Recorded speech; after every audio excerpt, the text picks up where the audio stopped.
Hello everyone, and welcome back to another series with ArtSpark Texas. This series of videos focuses on people, places, and things. Hey everyone, in this series we're going to be talking about three important areas of art: portrait, landscape, and still life. The first three videos are going to help us just understand how to create these pictures more accurately, how to make our portraits look more like the person we're drawing, how to make our landscapes feel more realistic and have space, and how to get our still life objects the right size and in the right place, and also have that depth and dimension.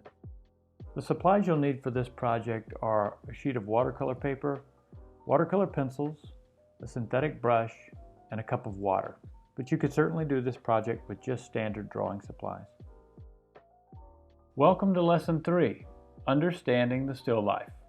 All right, let's begin step 1 by breaking out our watercolor pencils, a new sheet of watercolor paper, and we're going to start by giving ourselves a vertical and a horizontal line. Divide that piece of paper in the middle. Now we're working from a reference, a still life that I've set up in my kitchen, and I'm going to go ahead and sketch in that table first. The diagonal lines that create the perspective of the table. If you've created your own still life, great. Lines are going to look a bit different from mine, but if you're using this example, just follow along. The first object I'm going to try to sit on this table is the largest object. In my case, it's the potted aloe plant.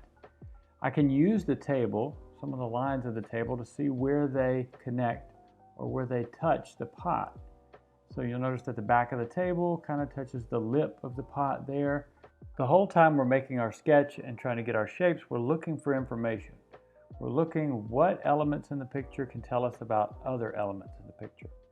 For example, as I sketch in this orange, I know that it has to touch the water catch under that pot. So the container that the pot sits on, I know that it touches the orange in the top area. I'll draw a center line for just the orange itself. Now I know that the apple has to be behind the orange, and I can judge them by which one's larger. The apple's a bit larger from the orange. I'll draw a center line for the apple, and then I'll try to sketch in the general shape of the apple. I'm starting large with the entire object, and then I get to the details of that object. If you can get into the habit of creating a center line and then drawing the outline of the object, I think you'll find that you're able to proportion things and make adjustments early in the drawing or early in the painting, and it makes it a bit easier. Things are already set in place for when you get into details.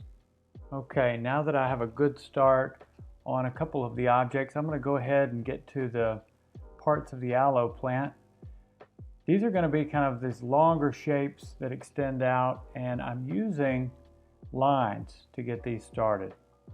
Just a general line, making sure that I have that distance about right, and then I can add in the thickness of the aloe plant itself. I'm measuring these things by looking at how far they extend above the apple, above the orange, outside of the pot itself.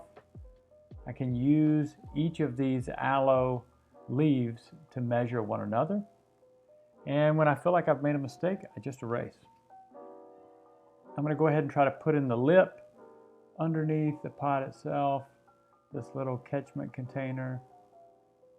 I know that there's a shadow there and there's a lip that runs around the outside of that object, and so I just want to sketch that in. I don't know at this point that I've got that right, but I'm making an effort, and then when I see I need to change something, I'll just erase and go back in. A shadow really helps me understand this a little bit better, so I'm drawing that in a bit darker to start thinking it through. Shadows are a detail that we're going to get to a bit later, but if you see that you have some prominent shadows and they help you understand the picture better, you can go ahead and sketch those in pretty early here. I'm using a brown color pencil because I know that all this is going to eventually be a watercolor, and that gives me a dark line to get started with. Here I've just given myself a few construction lines. I realized that one of my leaves was a bit off, because when I started to measure in the background or sketch in the background fabric, it was just a little on the high side. I'm looking for these main shadows that are in the fabric and just giving myself lines just to remember where these shadows go in. Remember, early in the drawing, I can make all these mistakes. I can put in the line wrong, and then if I adjust and correct them in the end, in the final product, I'll feel like I've captured what I'm actually looking at. I'm going to speed this up a bit. I go back in and I claim my lines. I just make them a bit darker. Kind of making decisions. I've done the sketch, now I'm making some more final decisions, adding in a few shadows to the background, erasing here and there, making adjustments before I start painting. The last step in step 1 for me is to add a bit of texture to the table. In step 2, we're going to focus on adding some color, highlight, and shadow into the picture. Now obviously with watercolor, the white of the page is the highlight, but I want to go ahead and start adding in some of the color to some of these elements, add in some of the shadow, and then focus on the highlights. And I recommend not coloring at all on the highlights. Use the pigment that's already on the paper and drag that pigment into your highlighted areas. So as you're coloring this picture in with your color pencils, leave your highlights white of the page for now. As we paint, we'll drag color into those areas. I'm putting in a blend of oranges and peaches into my orange. You may have different colors than me, and that's just fine. But the idea and the principle is the same. Look for the lighter values and use less pigment there. Look for the darker shadows, use more pigment and darker pigments there. I'm kind of getting carried away here and I put a little texture on the apple. I just could not help myself. Trying to add some of these shapes that I see on the apple, starting with larger shapes, and then finally the tiny details. Once we're ready to paint, get some water on the brush and start to move these things around. Decide what areas you want to start. I recommend starting your brush in an area that has a lot of pigment, like I did with the orange on this pot, and then dragging the color across the object. We can't come back once we go too dark, so the idea is to stay as light as possible in the beginning and darken as we go. As you paint and gain in your experience, you'll start to understand this medium that much more. Once again, I do recommend starting light and then gradually darkening. You'll find that the watercolor pencils do interesting things, like if the paper is already wet, you get these really dark marks, like I'm adding this texture into the pot holder, the water catch under the pot. I'll come back and I'll put a little paint and water into that, but you'll notice those come out really dark, so there's no going back now from that. But that area, I was okay with that. Explore these objects one at a time. Look for the highlights, always looking back to your reference for information. All we're trying to do is see shapes. See these bigger shapes of color, these bigger shapes of highlight and shapes of shadow. And then at the very end, we want to get to our smallest shapes. So building a picture is totally the idea of starting whole, holistic, and getting down smaller and smaller into the parts. I'm going to speed it up a bit through this area, but you'll notice that I try to start each time painting into the color first, and then allowing that to spread onto the areas that I've left white. I'm not trying to go too dark too quickly. And looking back to my reference whenever I need more information.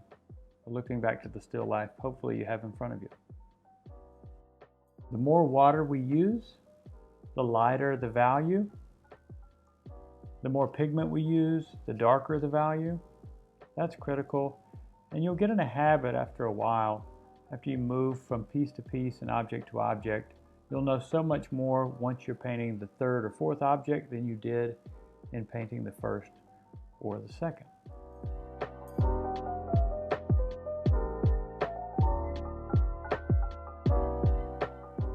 I finished my picture up by working into the background, looking for some of the shadows. What shape is that shadow making? Is it a thin line? Is it a thicker, wide shadow? Does it need a soft edge? Does it need a hard edge? And then I finally just draw some texture in the table because I really want that to stand out. To me, that table texture had always been a pretty hard edge. And so I just used the pencil itself. I hope you enjoyed creating this picture, and hopefully it led to you with a better understanding of the still life. Thank you for joining us. And thank you to our ArtSpark funders: Texas Commission on the Arts, Christopher and Dana Reeves Foundation, St. David's Foundation, Austin Public Library, Cultural Arts, City of Austin, and the Donald D. Hamill Foundation.